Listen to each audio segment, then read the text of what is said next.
Hey folks, this is Alexander Wynn, the indie developer of TerraGenesis, and I'm here to give you a walkthrough of the game. Here we are on the main menu. We can tap to start. Here we have links to the archives. This is a series of articles where people can learn more about terraforming, the ethics, get further reading, that sort of thing if they're interested in learning more. We have a connect button for our social presence. Let's click play. This is where we have all of the different world bundles. So as you can see, we have the entire solar system available, the terrestrial planets, the moons of all the different gas giants. We have dwarf planets like Pluto. We have the newly announced TRAPPIST-1 system that NASA just announced a few months ago. Random planet generator, whole lot of different playable worlds. But let's go for the old favorite, Mars. Here we have the inner planets plus Earth's moon. And as you can see, Mars is looking a little green and blue. It's because we already have a game going there. But for now, we're going to start a new game. You can pick your faction. Each one has a different backstory, different starting stats. We're going to go with the United Nations Space Administration. Pick your difficulty and the biomass versus biosphere system. We're going to go ahead and go for biosphere because it's a little more interesting. And we begin. So this is the main screen of a game of TerraGenesis.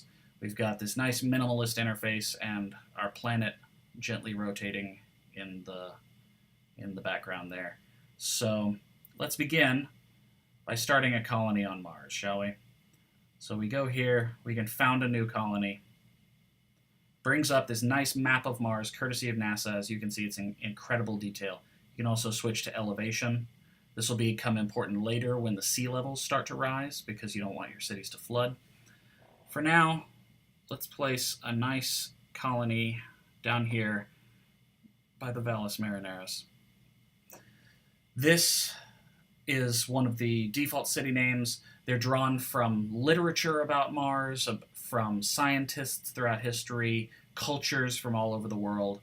Anne's Revenge, actually not a reference to Queen Anne's Revenge, Blackbeard's pirate ship. It's actually a reference to the Mars trilogy. We'll just leave it there. So now we have 100 people living in Anne's Revenge on Mars. Within our colony, we can build different facilities. We haven't researched very many because we're just starting out, so let's build another hab so that we can fit a few more people here. So that's under construction. For now, we'll back out and we can go to the research screen. This is where we can research more facilities to alter things. Here we have a random event popping up. People are asking for a more democratic style of government here. So there are benefits and costs to all of your different cultural decisions. Let's go ahead and go to +5 democracy because democracy is good.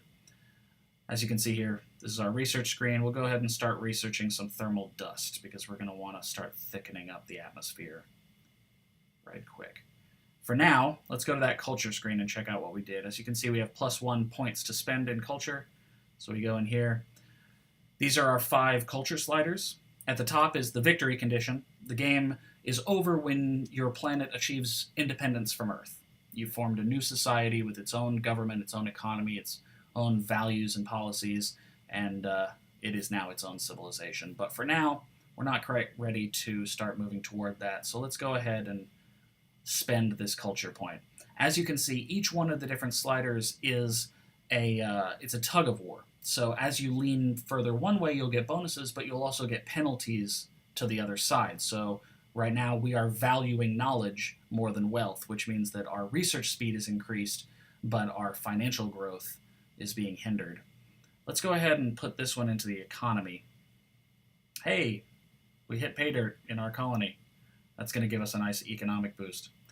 So we're going to adjust our economy. Thanks to that economic boost, we can afford to spend a little more on an ecological economy. So let's back out here. You can also build satellites. These are a bit like, the artificial satellites are a bit like World Wonders in other games, very expensive but with huge bonuses.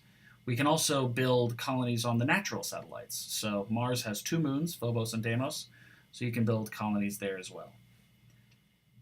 We have our stats screen at the top left.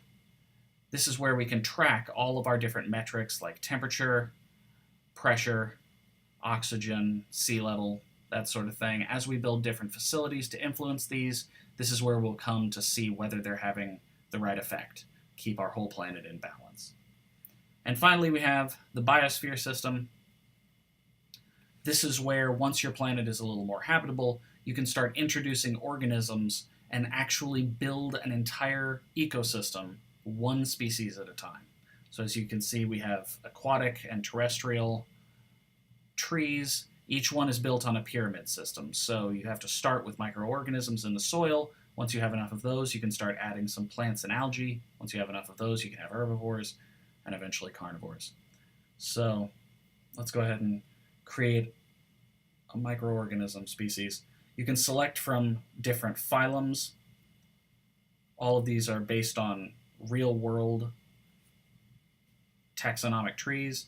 And then you can fill these organisms with different genes. So, for example, Mars is very cold. Let's add cold adapted. And maybe a high metabolism. And let's say exothermic to help warm up the planet just a little bit. So now we have designed an organism. As you see, the DNA strand is filling up, and there is a wealth of information to be had about our new organism. Players can really dig deep into this and simulate an entire global ecosystem. But for now, our Mars is still pretty dead. As you can see here, we can zoom out, see the whole planet. We've got that little light, little city lights there winking at Anne's Revenge. So let's back out and just see what the late game looks like in that saved game from before. So we'll go back into Mars here. We'll pull up that saved game. This is what a late game TerraGenesis planet looks like. As you can see, our Mars now has beautiful white fluffy clouds. The light is glinting off of the oceans. There's green everywhere. We have city lights from large colonies all over the planet. And we have my very favorite feature, crater lakes. So we can rotate the planet here just a little bit. And as you can see, as it comes around on the horizon, the light just glints off of these craters so beautifully. This is all being pulled from NASA. Real data about the topography of Mars and every other playable planet. And it just is so exciting to watch a planet come to life. So that's TerraGenesis, the space colonization and terraforming game for iOS. Coming soon to Android. Thanks for following along, and I look forward to seeing your worlds as well.